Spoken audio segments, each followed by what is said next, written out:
آپ لوگوں کو بعد میں چیزیں سمجھ آتی ہیں، اللہ کے فضل سے ہمیں پہلے سمجھ آئی ہوئی ہیں، تو اب بھی سمجھ آئے میں جو کچھ آپ کو بتا رہا ہوں۔ ہاں، یہ جو لوگ باہر کے ملکوں میں بیٹھے ہوئے ٹرینڈ چلا رہے ہیں نا، وہ ہمارے بھی امداد بھائی گئے ہوئے انگلینڈ، کہتے ہیں یار، حالانکہ وہ خود کافی عرصہ پی ٹی آئی میں رہے ہیں، پھر چھوڑ دی تھی پی ٹی آئی۔ السلام علیکم ورحمۃ اللہ وبرکاتہ۔ انجینئر علی مرزا کے رشتہ دار انگلینڈ سے پاکستان نہیں آ سکتے، اگر آئے تو پکڑے جائیں گے۔ تو یہ ویڈیو جو ہے علی مرزا کے رشتہ دار کے ریلیٹڈ بنائی گئی ہے، اور علی مرزا نے اس کے بارے میں جو ہے کافی چیزیں بتائی ہیں جو ان کے رشتہ داروں پر تہمت لگایا جا رہا ہے، یا ان کے لیے یہ بات رکھا جا رہا ہے کہ وہ پاکستان نہیں آ سکتے۔ اس سے ریلیٹڈ یہ ویڈیو میں علی مرزا نے ساری باتیں بتائی ہیں، اور کسی پر تہمت لگانا یا کسی کے باتوں کو نہ جان کے اور کچھ غلط بیان دینا، یہ بھی بہت بڑا گناہ ہے۔ تو اللہ ہم سب کو یہ سب چیزوں سے بچائے، اور ان کا کیا معاملہ ہے، ان کے رشتہ دار کے ساتھ ان کا کیا معاملہ ہے، وہ جو ہے یہ ویڈیو دیکھ کے لوگوں کو سمجھ میں آ جائے۔ اللہ ہم سب کو ہدایت دے، اللہ ہم سب کو صحیح راستے پر چلنے کی توفیق عطا فرمائے، جھوٹ بولنے سے، غیبت کرنے سے، ہر برے چیز کرنے سے بچائے، آمین ثم آمین۔ مجھے کہنے لگے انجینئر صاحب، میں وہاں مارکیٹ میں گیا، انہوں نے بڑی بڑی سکرینیں لگا کے فوج کے خلاف پروپیگنڈا کر رہے ہیں انگلینڈ کے اندر۔ ظاہر ہے وہ بیچارے باہر بیٹھے ہوئے نا، ان کو کیا پتا گراؤنڈ ریئلٹیز کا۔ وہاں بیٹھے ہوئے لوگ تو اپنے لیڈروں کو پیغمبر کا درجہ دیے ہوتے ہیں، انہیں پتہ ہی نہیں ہوتا کہ یہ ان کے کول و فیل کے اندر کتنا تضاد موجود ہے۔ اور وہاں وہ چلا چلا کے فوج یہ فوج کے صرف سیاسی کردار سے اختلاف کریں، لیکن اس کے بعد یہ کہنا کہ یہ غدار ہو گئے ہیں، دوسرے لوگوں کے ساتھ مل بیٹھے ہیں، یہ ہو گیا وہ ہو گیا، یہ وہی الزام ہے جو آپ کے اوپر یہودی ایجنٹ ہونے کا الزام دوسرے لوگ لگاتے ہیں۔ تو یہ کام آپ تو نہ کریں۔ اب اس کا رزلٹ میں آپ کو بتاؤں کیا نکل رہا ہے۔ ہمارے کئی اپنے اسٹوڈنٹس ہیں، کئی میرے رشتہ دار ہیں، وہ پاکستان ہی نہیں واپس آ سک رہے، جو آ رہا ہے نا وہ ایئرپورٹ سے گرفتار ہو رہا ہے۔ انہوں نے ایک ایک کے ایڈریس نوٹ کیے میں، اور وہ جسٹیفائی بھی ہیں کسی حد تک۔ اختلاف کا مطلب یہ نہیں ہے کہ آپ اپنی فوج کے خلاف دوسری جگہ جا کے کمپین چلانا شروع کر دیں، سیاسی اختلاف کریں، وہ بالکل آپ کا رائٹ ہے، لیکن کہنا غدار ہے، تصویریں لگا کے جوتیاں مارنا، یہ والی حرکتیں کریں گے تو ظاہر ہے پھر وہ تو تیار بیٹھے ہوئے بھائی، ان کے ہاتھ میں بندوق ہے، سیدھی سی بات ہے۔ وہ خان صاحب کو باجوہ صاحب نے کہا تھا نا، آپ کا تو 4 سال کا تجربہ ہے، ہمارا حکومت فارغ کرنے کا 70 سال کا تجربہ ہے۔ تو اسی شاہی کوئی نہیں ہو خان صاحب۔ اور دیکھیں باجوہ صاحب نے خان صاحب کی حکومت لپیٹ دی، جس نے لانچ کیا تھا نا اسی نے لپیٹ کے بھی گیا، وہ اس نے ثابت کیا کہ ہم آج بھی طاقتور ہیں۔ تو بھائی طاقتوروں کے ساتھ اس طریقے سے ڈیل نہیں کیا جاتا، ان کے ساتھ پولیٹیکلی ڈیل کیا جاتا ہے۔ سپیس دیں، 5 دفعہ اسمبلیاں اپنا وقت پورا کریں، چارٹر آف اکانومی اور چارٹر آف ڈیموکریسی لکھے جائے۔ اب خان صاحب کو تو بڑا خیال آیا کہ انہوں نے فضل الرحمان صاحب کی ساس کے فوت ہونے کے بھی مہینے بعد ادھر جا کے تعزیت کر لی ہے، اور ان کا شکریہ ادا کیا کہ آپ نے میرے بارے میں جو بیان دیا کہ میرے سیاسی مخالف کو بھی باہر ہونا چاہیے۔ تو کل تک جب اس کو ڈیزل کہتے تھے آپ، تو آج پی ٹی اے والوں کو چاہیے کہ خان کو پھر پٹرول نام رکھ دیں اس کا، کیونکہ پٹرول اور ڈیزل ہی بائی بائی ہو سکتے ہیں نا۔ تو میں نام رکھنے پہ آیا نا تو آپ لوگ میرا مقابلہ ہی نہیں کر سکتے۔ ہاں، میں تو مولوی نو سنگھ فسائے نے، تسی تے برگر کھاندے والا دے بندے ہو، تسی شے ہی کوئی نہیں ہو سکتا ہے ویڈیو پٹرول نہ رکھ بھی دینا۔ تو اب چیزیں لوگوں کو سمجھ آ رہی ہے۔ میں اس وقت کہہ رہا تھا اگر یہ اس وقت پولیٹیکل لیڈر کے ساتھ بیٹھتے نا، یہ آج تک باہر بھی نکلے ہوئے ہوتے، 9 مئی بھی نہ ہوئی ہوتی۔ ابھی بھی اگر کوئی ریلیف ملا اسٹیبلشمنٹ نے نہیں دینا، وہ دینا ہے نا تو پولیٹیکل لیڈرز نہیں دینا ہے۔ اگر جو بھی نیکسٹ پرائم منسٹر بنا نا، اس کے دور میں کوئی ریلیف ملے تو ملے، اس سے پہلے کوئی نہیں ملنا، اور وہ بھی سائفر کیس خطرناک ہے، مجھے نہیں پتا اس کو کس طریقے سے کنکلوڈ کریں گے یہ۔ تو یہ وقت کے ساتھ سمجھ آتی ہے۔ میں دیکھیں صدر ایوب کو ایکسس آف ایول سمجھتا ہوں پاکستان میں، آج سے نہیں ہمیشہ سے، کہ وہ پہلا بندہ تھا جس نے فاطمہ جناح کو غدار وطن ڈکلیئر کروا کے اور بدماشی سے حکومت پہ قبضہ کیا، وہ پہلا ڈکٹیٹر تھا۔ اس کے باوجود جو اس کی اچھی باتیں ہیں کہ اس کے دور کے اندر ڈیمز بنے، انڈسٹری لگی، ہاں ایک غلط چیز بھی ہوئی کہ قرضے بہت ہم نے اٹھا لیے، وہ ایک معاملہ الگ تھا۔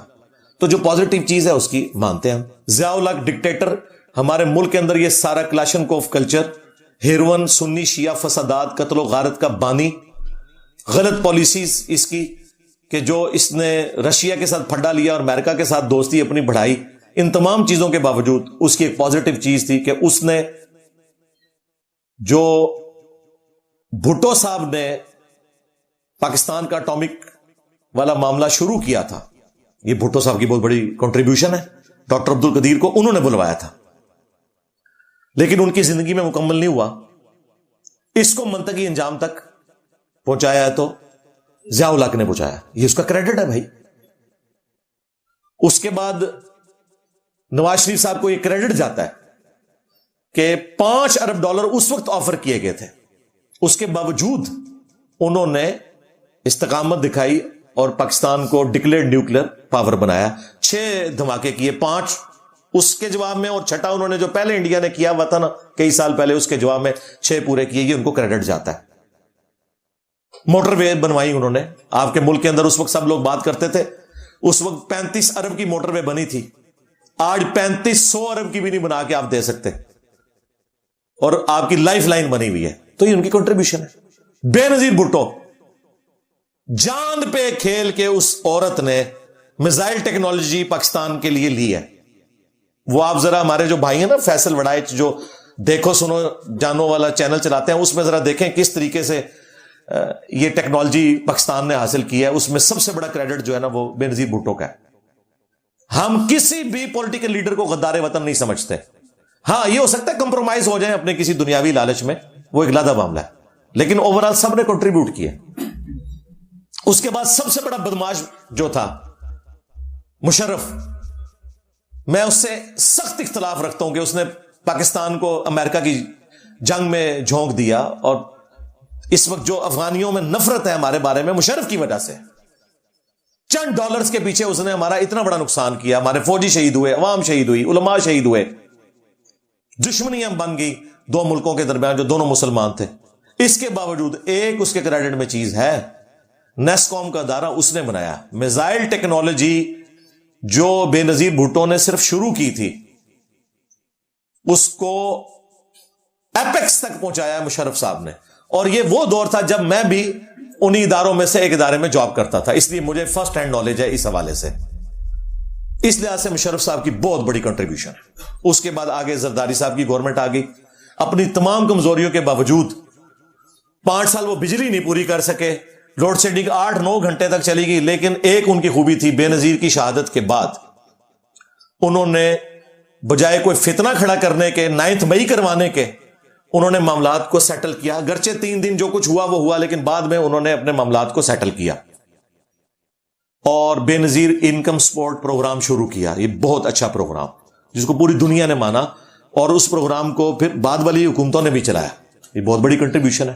اس کے بعد نواز شریف صاحب آئے، میں تو کنکلوڈ کر بیٹھا تھا پتہ نہیں اب بجلی ہماری پوری ہوگی کہ نہیں، انہوں نے بجلی والا معاملہ 3 سال لگا کے اس کو، اب بھی پاکستان کے پاس فالتو بجلی ہے۔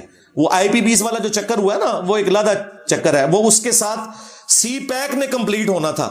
سی پیک اگر کمپلیٹ ہو جاتا نا تو بجلی ہمیں سستی ملتی، وہ آدھا کام تو ہو گیا کہ ہم نے کارخانے تو لگا لیے مہنگے مہنگے، اور ان کے بجٹ جہاں سے میٹ ہونے تھے وہ سی پیک جو آ کے خان صاحب کی گورنمنٹ میں رک گیا۔ اگر وہ ہو جاتا ہے، انڈسٹریل زون بن جاتے ہیں، تو یہ بجلی ہماری ضرورت تھی۔ یہ چیزیں جڑی ہوئی ہیں، آپ کو ایک رخ بتایا جاتا ہے، دوسرا رخ کا پتہ ہی نہیں ہے۔ خیر بجلی انہوں نے پوری کی، اور اس کے بعد ڈان لیگز والا معاملہ جو ہوا، میں اس میں ان کے ساتھ ہوں، بعد میں ہم نے بھی مانا سب نے، میں تو اس وقت بھی کہتا تھا کہ یہ ٹھیک ہے، ایف اے ٹی ایف کی تلوار آئی، ڈان لیگز ہی ہماری جو ہے وہ پالیسی بن گئی، ٹھیک ہے۔ اس کے بعد جب عمران خان صاحب آئے یا لائے گئے جس طریقے سے بھی، لیکن الٹیمیٹلی انہوں نے اپنے دور حکومت کے اندر، میں سمجھتا ہوں یہ جو صحت کارڈ والا معاملہ شروع کیا، جو سٹارٹ تو نواز شریف صاحب کی گورنمنٹ میں ہوا تھا، لیکن اسے منطقی انجام تک انہوں نے پہنچایا۔ پھر یو این او میں یا باقی فورمز کے اوپر اسلامو فوبیا کے حوالے سے جو اویئرنیس دی خان صاحب نے، اس زمانے میں میری ویڈیوز آ رہی تھی، لوگ سمجھ رہے میں خان کو سپورٹ کر رہا ہوں، نہیں بھائی، وہاں جا کے کوئی پاکستانی نان مسلم بھی اگر اسلامو فوبیا کے حوالے سے بولے گا، اسلام کے حق میں بولے گا، میں اس کی بھی تعریف کروں گا۔ میرا کرائٹیریا خان یا نواز شریف نہیں ہے، ہمارا کرائٹیریا جو ہے وہ قرآن و سنت ہے۔ یا اس کے بعد اگر کوئی چیز ہے تو وہ پاکستان کے ساتھ ہمارا جو ریلیشن ہے وہ ہے. تو یہ سارے کا سارا معاملہ ہوا. اس تو بعد جو کچھ ہوا وہ تو پھر اللہ معافی, ہون تک جو کچھ ہو رہا ہے. لیکن میں آپ کو بتا رہا ہوں کہ ہر بندے کی کوئی نہ کوئی کنٹریبیوشن ہے اور کمزوریاں ساروں میں موجود ہیں. آپ کا رائٹ, آپ جس کو مرضی ووٹ ڈالیں. میں نے تو دیکھیں ہمیشہ اپنے انٹرویوز میں یہ کہا ہے کہ اگر خان صاحب قائم رہے اپنی بات کے اوپر, کیونکہ انہوں نے تو ہر بات پہ یو ٹرن لیا ہے سوائے ایک چیز کے کہ میں ملک چھوڑ کے نہیں جاؤں گا, اللہ کرے کہ اس پہ بھی قائم رہے. لیکن یہ یاد رکھیے گا جس دن ملک یہ بندہ چھوڑ گیا نا, اس دن پی ٹی آئی والوں کو چاہیے خودکشی نہ کرے, لیکن کم از کم اس بندے کو پھر آپ نے معاف نہیں کرنا. ہاں سیدھی سی بات ہے, کیونکہ اس کے پلے ایک ہی خیر رہ گئی ہے, باقی ہر بات میں اس نے یو ٹرن لیا ہے. اور میری دعا ہے کہ ایسا نہ ہو. اور اگر وہ قائم رہے اور 9 مئی والا معاملہ جو مس ہینڈل ہوا انجانے میں جان بوجھ کے, اسے کنڈیم کرتے رہے, میں اگلے 2024 میں خان صاحب کو ووٹ ڈالوں گا. اپنے لیے کہہ رہا ہوں, کسی کو میں نہیں کہوں گا, کیونکہ پہلے میں خود بیٹھا 2013 میں نے خان کو ووٹ ڈلوائی تھی ہزاروں لوگوں سے, 14 میں کنٹینر کے اوپر چڑھ گئے. 10 سال پرانی بات کر رہا ہوں. میں گیا ہے اسٹیبلشمنٹ دیتا ہوں اس ٹائم پی ٹی آئی, علی بھائی آپ کو نہیں پتا فوج کی وجہ سے ہم رات کو سوتے ہیں, اور آج فوج کو یہ لوگ گالیاں دے رہے ہیں. مجھے پتا تھا یقیناً فوج کی کنٹریبیوشن اپنی جگہ, لیکن سیاست میں جو اسٹیبلشمنٹ لچ فرائی کرتی ہے وہ غلط ہے. خان کو 2014 میں نے چھوڑا اس وجہ سے تھا. ہاں جو مذہبی اس پہ حملے ہوتے تھے وہ کسی پہ بھی ہوں میں کھڑا ہوتا ہوں. تو سری لنکن کے لیے بھی میں نے ویڈیو ریکارڈ کروا دی تھی کہ یہ غلط کام کیا آپ لوگوں نے. تو اب سری لنکن تو وہ مسلمان بھی نہیں تھا, تو انہیں مذہب کا غلط الزام نہیں لگنا چاہیے. تو وہ لوگ اس طریقے سے وہ سمجھتے ہیں, کنکلوڈ کر لیتے ہیں. اپنے اصول اور مبادی ایک رکھیں. یہ نہیں ہے وقت کے ساتھ ساتھ آپ اپنے عقیدے بدلیں. ہاں لرن بندہ کر سکتا ہے, غلطی بھی لگ سکتی ہے, مجھے بھی کئی معاملات میں غلطی لگتی ہے, رجوع کر لینا چاہیے, اس میں کوئی ایسی بات نہیں ہے.